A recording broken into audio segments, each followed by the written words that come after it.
Bonjour à tous, c'est parti pour une nouvelle semaine. Cette semaine, nous entamons notre 10e semaine de cours à distance et j'espère que tout le monde continue à être motivé. Pour les 6e et les 5e, cette semaine sera aussi, pour certains, signe de retour au collège. Cette semaine, nouveauté sur le Padlet. Vous allez atterrir sur une salle de cours virtuelle. Cette salle de cours présente un tableau sur lequel vous avez la présentation de la semaine que vous êtes en train de regarder, mais également le planning de la semaine. Comme ça, en un coup d'œil, vous savez ce que vous avez fait ou ce qui reste à faire. Juste à côté, vous avez bien en valeur la date du cours virtuel ainsi que l'heure. Un petit message de présentation. En dessous, vous avez toutes les anciennes semaines pour ceux qui ont besoin de chercher dans les archives. Vous avez également accès à tous les liens, donc les liens vers la chaîne YouTube, les liens vers le forum où vous pouvez toujours poser vos questions ou poser des documents. Et ensuite, en vert, les deux liens qui vous permettent d'accéder au travail à faire. En cliquant sur le travail à faire, vous allez retomber sur le Padlet qui ressemble à celui que vous aviez jusque-là. Commençons par regarder le planning de la semaine 10.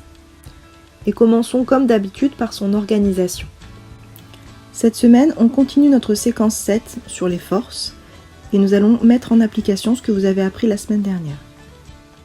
Donc aujourd'hui mardi, vous pouvez regarder à nouveau la leçon de la semaine dernière si vous en avez besoin, puis il faudra faire la fiche d'exercice qui sera à rendre pour vendredi. J'expliquerai en détail chacun des exercices dans la suite de la vidéo. Mercredi, l'habituel test sur Pronote, et jeudi, cours en ligne pour les questions de 10h à 11h, comme la semaine dernière. Le cours en ligne est comme la semaine dernière facultatif, il a lieu jeudi de 10h à 11h, le lien sera sur le Padlet et sur Pronote. N'hésitez pas à venir, ne serait-ce que si vous avez une question, notamment sur les exercices qui sont à rendre pour le lendemain. Cette semaine, rien de nouveau à avoir retenu, seulement ce que nous avons déjà vu la semaine dernière qui sera consolidé. Vous obtiendrez une note sur 50.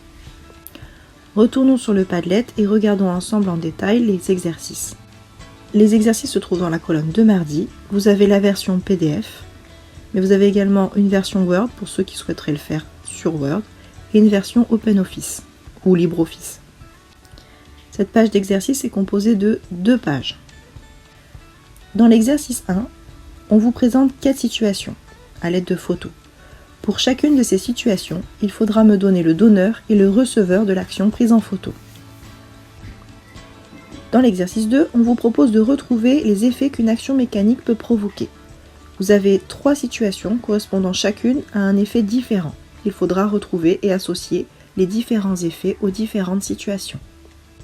Dans l'exercice 3, pour chacune des actions, il faudra me dire si celle-ci est à distance ou de contact, si elle est attractive ou répulsive. Dans l'exercice 4, il faudra réaliser 6 DOI, diagramme objet-interaction. Un DOI est un diagramme objet-interaction. Nous avions vu la semaine dernière, pas à pas, la méthode pour y parvenir. Enfin, 5e et dernier exercice, il faudra me donner les caractéristiques des forces représentées et modélisées dans les images qui sont proposées.